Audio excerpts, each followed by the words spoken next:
Hi friends, welcome back to our channel. ఈ వీడియోలో అయితే మనము పోట్లీ బటన్స్ అయితే పెట్టేసి ఉక్సు పట్టీకి ఉక్సులు అయితే వేస్తున్నానండి. అవి కనిపించకుండా పోట్లీ బటన్స్తో కవర్ అయితే చేస్తున్నాను. మొత్తము పోట్లీ బటన్స్ అనేవి లోపలికి వెళ్ళిపోతాయి అనమాట. ఉక్సు పట్టీ లోపలికి ఖర్చులు అనేవి బయటికి కనిపించకుండా నీట్గా వస్తుంది. ఇది డ్రెస్సెస్కి అయితే చాలా యూజ్ అవుతుంది.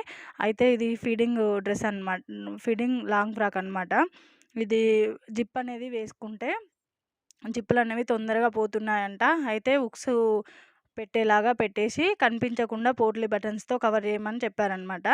అయితే ఇప్పుడు మధ్యలో అయితే నేను కట్ చేస్తున్నాను. Long frock front part side అనమాట. మనము లోపలికి స్టిచ్చింగ్ చేసుకున్న తర్వాత ఫ్రంట్ ఇలా మధ్యలోకి అయితే కటింగ్ అయితే చేసుకున్నాను. మొత్తం జాయిన్ చేసి నెక్ అదంతా వేసుకున్న తర్వాత ఇలా జాయిన్ చేసుకున్నాను. తర్వాత పోట్లీ బటన్స్ అయితే చుట్టుకుంటున్నానండి. ఇలా మనకి సారీలో వస్తుంది కదా టిష్యూది, దీంతో అయితే పోట్లీ బటన్స్ పెట్టుకుంటే మనకి ఎంత సైజు కావాలో అన్నీ ఈవెన్గా వస్తాయండి. మనం థర్మకోల్స్ బాల్స్ అయితే కొన్ని చిన్నగా కొన్ని పెద్దగా ఉంటాయి. పూసలతో స్టిచ్చింగ్ చేస్తేనేమో మనకి సింగిల్ పాదం అయితేనే వేనికి వస్తుందన్నమాట. డబుల్ పాదం మీద వేనికి రాదు కదా. ఇదైతే మనకి సాఫ్ట్గా ఉంటాయి. ఈజీగా మనం ఎంత సైజు కావాలో అంత సైజు అయితే తీసుకొని పోట్లీ బాల్స్ అయితే చుట్టుకోవచ్చు. ఇలా మనకి ఎంత సైజు కావాలో ముందుగా అయితే తీసుకున్న తర్వాత లోపలికి పెట్టేసుకొని ఏ కలర్తో పెడుతున్నామో అదే కలర్ దారాన్ని అయితే గట్టిగా చుట్టాలి. ఈ పోట్లీ బటన్స్ చుట్టేటప్పుడు టైట్గా పట్టేసుకోవాలండి. మనం టైట్గా పట్టుకున్న తర్వాతనే ఇలా టైట్గా అయితే చుట్టుకోవాలి. ఒక 5, 6 వరుసలు అయితే దారం చుట్టుకున్న తర్వాత ఇలా అయితే మనం ముడి వేసుకోవాలన్నమాట. ఈ ముడి వేసుకోవడం కూడా 2 సార్లు తీయాలండి. మనం పువ్వులు అల్లుకునేటప్పుడు వేసుకుంటాం కదా, అలాగే 2 సార్లు వేసుకోవాలి. ఇంకా వీలైతే 3 సార్లు వేసుకున్నా పర్లేదు. ఇలా అయితే మనకి ఊడిపోకుండా ఉంటుందన్నమాట. ఎక్స్ట్రా ఉన్న క్లాత్ కట్ చేయాలి. మరీ లోపల దాకా కట్ చేయకూడదండి. 1/2 ఇంచ్ కంటే ఎక్కువగానే ఉంచుకోవాలి. ఎందుకంటే మనము లోపలికి ఖర్చులు అనేవి కనిపించకుండా లోపలికి ఫోల్డింగ్ అనేది వెళ్ళిపోతుందన్నమాట. ఉక్సు పట్టి లోపలిని క్లాత్ అనేది ఎక్కువగా ఉంచుకోవాలి. 1 ఇంచ్ దాకా ఉంచుకున్నా పర్లేదు. మనం స్టిచ్చింగ్ చేసిన తర్వాత కావాలంటే మళ్ళీ కట్ చేసుకోవచ్చు. ఇలాగే అన్నీ ఒకే సైజు లాగా పెట్టేసుకొని మనం ఇలా అయితే చుట్టుకొని రెడీ చేసి పెట్టుకోవాలండి. మనకి ఎన్ని పడతాయో అన్నీ అయితే రెడీ చేసి పెట్టుకోవాలి. పెట్టుకున్న తర్వాత ఇవనేవి లోపలికి పోయేలా ఎలా వేసుకోవాలో ఇప్పుడైతే చూపిస్తాను. మనం ఉక్సు పట్టి సైడు ఉంటుంది కదా, అటు సైడ్ అయితే పెట్టుకోవాలండి. పెట్టుకొని ఇలా నేనైతే ముందుగా అయితే క్లాత్ అనేది ఒక స్టిచ్ వేసుకుంటున్నాను. కటింగ్ చేసుకున్నాం కదా, మధ్యలో జాయిన్ చేసిన తర్వాత ఇలా లైనింగ్ మెయిన్ ఫ్యాబ్రిక్ కలిపి ఒక స్టిచ్చింగ్ అయితే వేసుకోవాలి. వేసుకున్న తర్వాత మనం దానిపైన మెయిన్ ఫ్యాబ్రిక్ పైనుండి పెట్టుకొని స్టిచ్చింగ్ వేసుకోవాలన్నమాట. ఇలాగే 2 స్టిచ్ వేసుకోవాలి. స్టిచ్చింగ్ వేసుకున్న తర్వాత ఈ టైప్లో పోట్లీ బటన్స్ కుట్టుకున్నాం అనుకోండి, మనకి ఖర్చులు అనేవి లోపలికి వెళ్ళిపోయి చాలా నీట్గా అయితే కనిపిస్తుందండి. మనకివి రైట్ సైడ్ వచ్చేటట్టు పెట్టుకోవాలండి. ఇక్కడ నేను వీడియో అనేది స్కిప్ అయిపోయింది పిల్లలు రావడం వల్ల. తీసాననుకున్నా కానీ స్కిప్ అయిపోయింది. ఇలా చూపిస్తున్నాను చూడండి. మనకి బాల్స్ అనేవి అటు సైడ్ ఉండేలాగా, ఖర్చులు అనేది ఇటు మనం వేసుకునే సైడ్ ఉండేలాగా వేసుకోవాలండి. ఇప్పుడైతే మనకి ఎంత లెంత్లో కావాలో అంత చెక్ చేసుకొని ఒకదాని పక్కన ఒకటి పెట్టుకొని మన నార్మల్ పాదంతోటే పెట్టేసుకోవచ్చండి. అలా స్టిచ్చింగ్ వేసుకోవాలి. ముందుగా ఒకదాని పక్కన ఒకటి పెట్టి వేసుకున్న తర్వాత మనం ముక్సు పట్టి ఎలా వేసుకుంటామో అలాగే 2 సైడ్స్ డబలు క్లాత్ ఉండేలాగా కట్ చేసుకొని నార్మల్గా మనం ముక్సు పట్టి ఎలా స్టిచ్చింగ్ చేసుకుంటామో అలాగే పెట్టుకొని కటింగ్ అయితే చేసుకోవాలి. ఖర్చులు అనేవి లోపలికి పోయేలాగా నేనైతే డబల్ పాదంతో స్టిచ్చింగ్ అయితే చేస్తున్నానండి.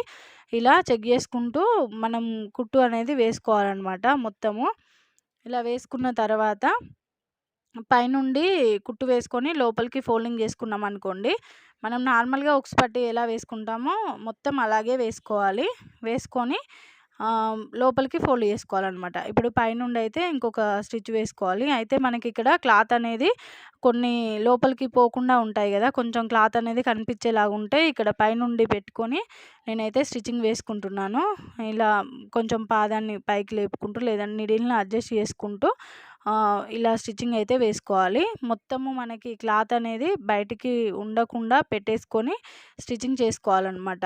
ఓన్లీ మనం థ్రెడ్ చుట్టాం కదా, అవి అక్కడికి మాత్రమే ఉండాలి. క్లాత్ అనేది బయటికి కనిపిస్తే పోట్లీ బటన్స్ అనేవి లుక్ ఉండదన్నమాట. ఇక్కడ చెక్ చేస్తున్నాను చూడండి. మొత్తం ఇలా రావాలి. ఇలా వచ్చిన తర్వాత మనం పైనుండి అయితే ఒక కుట్టు వేసుకోవాలి. మనం ఉక్స్ పట్టీ కోసం క్లాత్ వేసుకున్నాం కదా, ఆ క్లాత్ పైనుండి ఒక స్టిచ్ అయితే వేసుకోవాలి. నార్మల్గా మనం ఉక్స్ పట్టీ ఎలా కుట్టుకుంటామో అలాగే. అలా వేసుకున్న తర్వాత లోపలికి ఫోల్డ్ చేసి స్టిచ్చింగ్ వేసుకుంటే అయిపోతుంది. ఇక్కడ చూడండి చాలా నీట్‌గా వస్తుంది. మొత్తం క్లాత్ అనేది బయటికి రాకుండా అయితే చూసుకోవాలండి. ముందుగా క్లాత్ బయటికి రాకుండా మనం చుట్టిన దగ్గర నుంచెల్లే స్టిచ్చింగ్ వేసుకుంటే సరిపోతుంది. ఇప్పుడు ఏమన్నా ఎక్స్ట్రా క్లాత్ ఉంటే కట్ చేసుకొని ఉక్స్ పట్టీ అనేది జాయిన్ చేసుకుంటే మనకి నీట్‌గా వస్తుందనమాట. ఇంకో ఆపోజిట్ సైడు కాజా పట్టీ స్టిచ్చింగ్ చేసుకున్నామనుకోండి, మొత్తం దానికి కాజా పట్టీ స్టిచ్చింగ్ చేసుకుంటే మొత్తం పెట్టుకున్న తర్వాత కనిపించకుండా అసలు ఉక్సులేసినట్టు కూడా కనిపించదండి. డిజైన్ లాగానే కనిపిస్తుంది. మొత్తం స్టిచ్చింగ్ చేసిన తర్వాత కూడా చూపిస్తాను. నార్మల్‌గా మనం ఇలా స్టిచ్చింగ్ వేసుకోవాలనమాట. ఉక్స్ పట్టీ ఎలా వేసుకుంటామో అలాగే స్టిచ్చింగ్ వేసుకోవాలి. అయితే ఇప్పుడు మనం పోట్లీ బటన్స్ అనేవి సేమ్ కలర్ థ్రెడ్ తోటి మనం చుట్టుకున్నామనుకోండి, మనకు బయటికనేది కనిపించకుండా చాలా నీట్‌గా అయితే వస్తుందండి. ఇక్కడ చూడండి మొత్తము మనకి ఎంత లెంగ్త్‌తో కావాలో మొత్తం అంతా పెట్టేసుకున్నాను. కింద ఒక ఇంచు మందం అయితే ఉంచాననమాట. ఎందుకంటే మనం మళ్ళీ స్టిచ్చింగ్ చేసుకుంటాం గదా, దానికోసమని జాయిన్ చేస్తాం గదా లాంగ్ ఫ్రాకు, దానికోసం అయితే ఉంచేసాననమాట. ఇప్పుడైతే కాజా పట్టీ కోసం మనం కాజా పట్టీ ఎలా స్టిచ్చింగ్ చేసుకుంటామో అలాగే లోపల నుండి లైనింగ్ మీద నుంచి పెట్టేసుకొని ఒక స్టిచ్ వేసుకొని లోపలికి ఫోల్డ్ చేసి స్టిచ్చింగ్ అయితే వేసుకోవాలి. మనం నార్మల్‌గా రెగ్యులర్‌గా కాజా పట్టీ ఎలా స్టిచ్ చేస్తామో అలాగే మొత్తం స్టిచ్ చేసుకున్న తర్వాత దానికనేది ఉక్సులు వేసుకొని దీనికి కాజాలు పెట్టేసుకున్నామనుకోండి, మొత్తము మనకి బ ఇక్కడ డిజైన్ లాగానే కనిపిస్తుందనమాట. ఉక్సులు పెట్టినట్టుగా అస్సలు కనిపించదు. ఇలాగే స్టిచ్చింగ్ అయితే చేసుకోవాలి. చేసుకున్న తర్వాత దీనికి సంబంధించి నేనైతే లాంగ్ ఫ్రాకు ఖర్చులు కనిపించకుండా ఎలా కుట్టుకోవాలి అని చెప్పి అయితే వీడియో అయితే షార్ట్ వీడియోలో పెట్టానండి. ఎవరికైనా చూడని వాళ్ళు ఉంటే చూడండి. మొత్తము లోపలికి వెళ్ళిపోతుందనమాట. ఖర్చులు అనేవి బయటికి కనిపించకుండా మెయిన్ ఫ్యాబ్రిక్, లైనింగ్ మీద లైనింగ్ పెట్టేసుకొని మొత్తం లోపలికి పోయేలాగా స్టిచ్చింగ్ అయితే చేశానండి. ఆ వీడియో ఆల్రెడీ అప్లోడ్ చేశాను. ఎవరైనా యూజ్ అవుతుంది అనుకున్న వాళ్ళు మన షార్ట్ వీడియోలోకి వెళ్ళి ఒకసారి చెక్ చేయండి. ఇలా మొత్తం వేసుకున్న తర్వాత 2 కలిపి ఇక్కడ కిందికి 1 ఇంచ్ అయితే ఉంచాం కదా, 2 కలిపి అయితే ఒక స్టిచ్ వేసుకోవాలి. ఇలా కింది వైపు అయితే చెక్ చేసుకోవాలి. మొత్తం ఈవెన్‌గా వచ్చిందో లేదో చెక్ చేసుకొని కింది వైపు అయితే ఒక స్టిచ్ వేసుకున్నామనుకోండి, ఫ్రంట్ పార్ట్ అయితే రెడీ అయిపోతుందండి. చాలా నీట్‌గా అయితే వస్తుంది. మనకి డిజైన్ లాగానే కనిపిస్తుందనమాట. ఉక్సులేసినట్టుగా ఏమీ తెలియదు. అలాగే ఇలాంటి మరెన్నో వీడియోస్ కోసం మన ఛానల్‌ని సబ్స్క్రైబ్ చేసుకోండి. ఖర్చులు కనిపించకుండా ఎలా జాయిన్ చేసుకోవాలో షార్ట్ వీడియోలో ఉంది. కావాలనుకుంటే